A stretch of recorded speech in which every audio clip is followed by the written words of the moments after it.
ketua kelas Tika untuk memimpin doa sebelum belajar. Silakan Nak. Ista'id, membaca surah Al-Fatihah dan doa sebelum belajar bersama-sama dimulai. Baik Ananda sekalian, sebelum kita memasuki materi, kita bersama-sama menyanyikan lagu Indonesia Raya. Dan saya berharap semua Ananda silahkan berdiri. Oke, baik. Seperti biasa Nak, sebelum kita masuk ke pembelajaran, misalkan mengecek kesiapan pelajaran Anda. Ada semua buku cetaknya? Ada. Sekarang Miss mau mengecek kehadirannya. Siapa yang tidak hadir hari ini Nak? Naugi. Kenapa Naugi sayang? Naugi izin. Anda semua, hari ini kita akan kembali melanjutkan pembelajaran pendidikan agama Islam dengan memasuki bab yang baru, yaitu bab keempat dengan materi sholat sunnah. Tapi sebelumnya Miss mengingatkan dulu tentang materi sebelumnya di bab ketiga. Ada yang masih ingat materi sebelumnya? Ya, berperilaku jujur dan adil. Ada yang bisa menjelaskan apa itu jujur dan adil? Masih materi yang lalu, silakan. Jujur adalah benar. Dalam bahasa Arab biasa disebut dengan as-sidqu. Jujur adalah perilaku terpuji di mana sesuai dengan perkataan. Ya. Tentang materi kita sholat sunnah.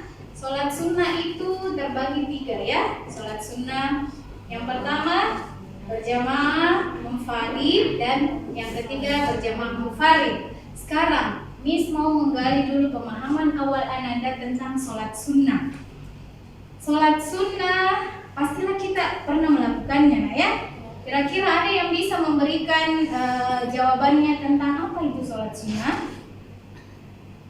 Ya, Erlan dulu, Lovia. Silahkan Erlan.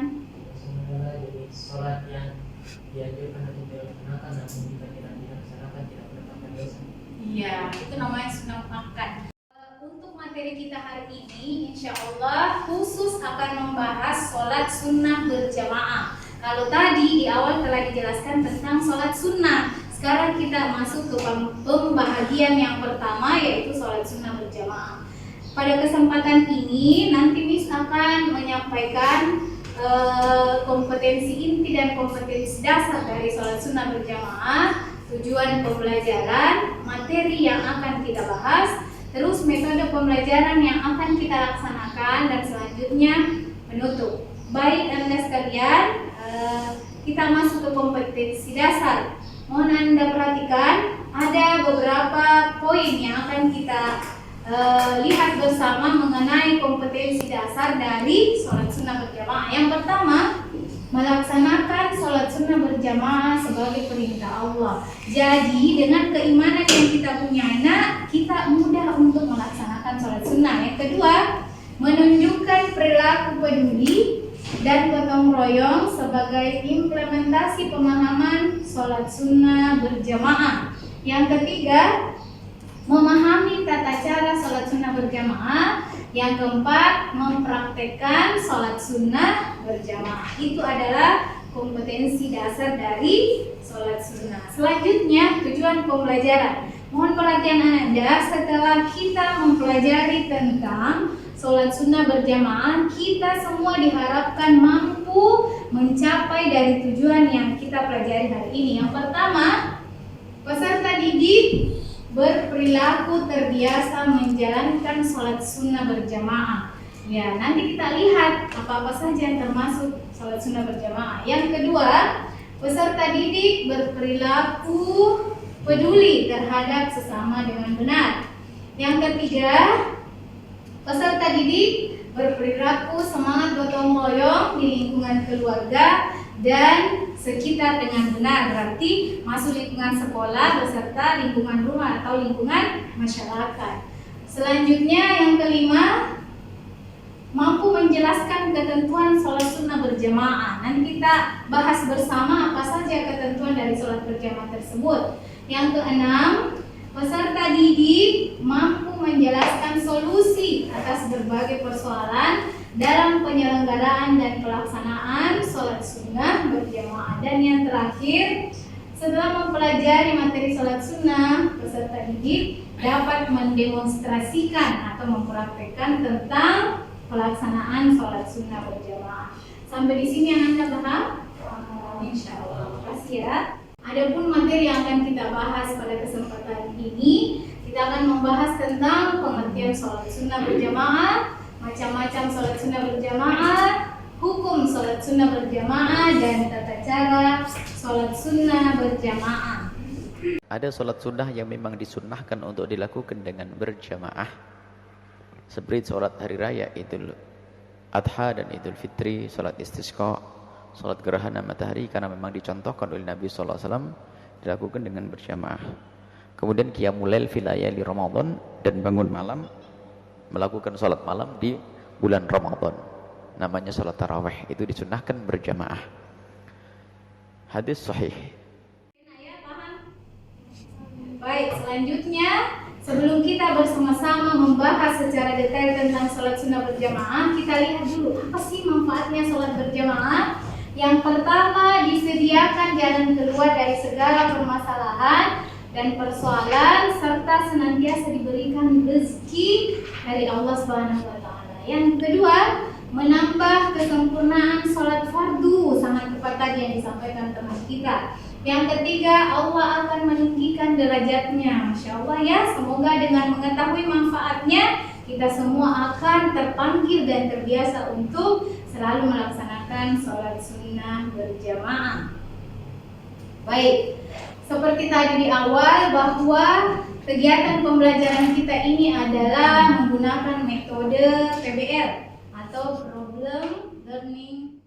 Ya.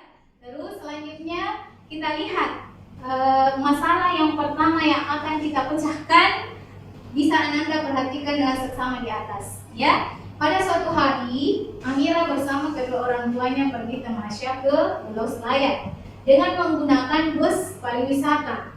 Amira berangkat dari rumahnya pukul 17, artinya jam berapa itu? Ya, jam 5 sore berarti. Dari terminal Makassar, dan diperkirakan sampai di tempat tujuan pada pukul 4 waktu Indonesia Tengah, berarti sampainya subuh. Setelah sampai di tempat tujuan, diumumkan bahwa terjadi gerhana matahari. Nah, masalah yang akan kita pecahkan bersama, jelaskan menurut pendapat Anda apa yang harus dilaksanakan oleh Amira beserta kedua orang tuanya. Ya, mungkin ada yang mau menanggapi, silakan.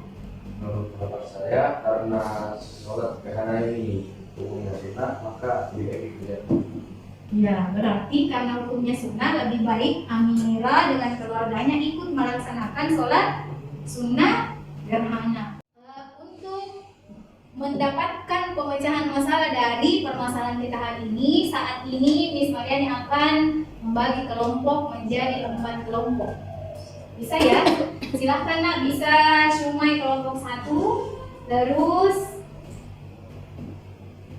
Najwa kelompok 2, kelompoknya Naila 3, kelompoknya Kiflan kelompok 4. Silahkan dulu diperbaiki posisinya. Sebelum membagikan LKPD-nya, mohon perhatiannya dulu ke sini. Ini ditentukan dulu kelompoknya. Yang pertama, kelompoknya Shumaila, insya Allah akan membahas tentang sholat Id. Berarti di dalamnya ada 2, Idul Fitri dan Idul Adha. Kelompok 2, di kelompoknya Najwa akan membahas tentang sholat duha. Ya, sholat duha, ada apa? Siap nak ya? Shumai dengan Najwa. Sedangkan di kelompok 3 akan membahas tentang sholat gerhana matahari. Ya. Dan di kelompok 4 akan membahas tentang gerhana bulan. Sampai di sini Anda bisa paham atau ada yang ingin bertanya? Paham ya? Oke, baik. Di sini Miss akan membagikan LKPD-nya sambil Anda mempersiapkan buku pembelajarannya dan didiskusikan apa-apa yang menjadi bahan pertanyaan di dalam lembar kerja ini, nah ya. Oke, perhatikan ya. Dan lembar kerjanya diberikan setiap individu supaya bisa bekerja sama dan berdiskusi. Jangan lupa tulis nama kelompoknya serta materi yang akan kita diskusikan.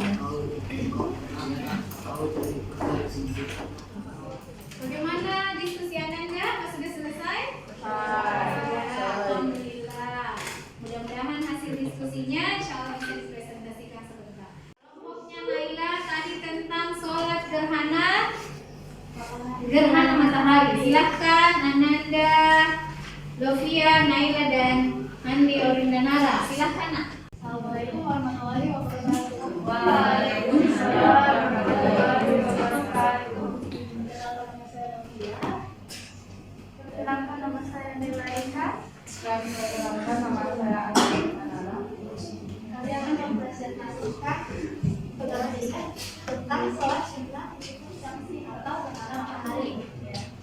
Pengertian sholat sunnah syamsi adalah sholat sunnah yang dilaksanakan ketika terjadi gerhana matahari dan pelaksanaannya sebelum wafat. Waktu pelaksanaan sholat sunnah mulai terjadinya gerhana matahari sampai matahari kembali utuh seperti semula. Tata cara pelaksanaan sholat sunnah gerhana matahari: hafalan niat, kedua takbiratul ihram, membaca doa istiftah, membaca surah al-fatihah, membaca surah panjang, ruku serta membaca tasbih sebanyak-banyaknya. Tidak membaca al-fatihah, membaca Al-Quran lagi yang lain, kembali ruku dan membaca tasbih sebanyak-banyaknya. Tidak lalu sujud dan berdiri melakukan rakaat kedua, membaca tasyahud dan khutbah. Jadi kesimpulannya yaitu sholat sunnah syamsi dilaksanakan ketika terjadi gerhana matahari dan waktu pelaksanaannya adalah mulai terjadinya gerhana matahari sampai matahari tampak itu seperti semula. Dilaksanakan sebanyak 2 rakaat, yaitu 4 kali ruku dan 4 kali sujud. Ya, Masya Allah. Silahkan diberikan kesempatan temannya. Sekalian, setelah mendengarkan presentasi dari beberapa kelompok, alhamdulillah Anda bisa memahami tentang beberapa sholat sunnah yang dilaksanakan secara apa? Secara berjamaah ya. Tadi yang pertama adalah sholat sunnah apa yang pertama nak? Yang dilakukan secara berjamaah sholat apa? Sholat Idul Adha. Yang kedua Idul Fitri. Yang ketiga gerhana matahari, gerhana bulan, dan sholat meminta hujan. Insya Allah. Sekarang coba Ananda mengangkat tangan yang bisa menjawab pertanyaannya Miss. Jelaskan pengertian sholat istisqa. Najwa, silakan Najwa. Sholat istisqa adalah sholat yang dilaksanakan untuk meminta hujan. Ya. Sholat yang dilaksanakan untuk meminta hujan. Waktunya kapan? Pada musim kemarau. Ya, karena kita meminta hujan berarti sholatnya pada saat musim kemarau. Terima kasih Najwa, itu tentang sholat istisqa. Jadi kesimpulan yang dapat kita ambil pada pertemuan hari ini adalah semoga dalam pelaksanaan sholat sunnah kita sudah bisa menjadi terbiasa. Yang pertama tentang sholat sunnah Idul Fitri dan Idul Adha ya. Kita bisa melakukannya dengan cara berjamaah, boleh di masjid dan boleh di lapangan. Baik teman-teman sekalian, karena waktu membatasi kita tutup pembelajaran kita dengan bersama-sama membaca hamdalah dan doa kepada Tuhan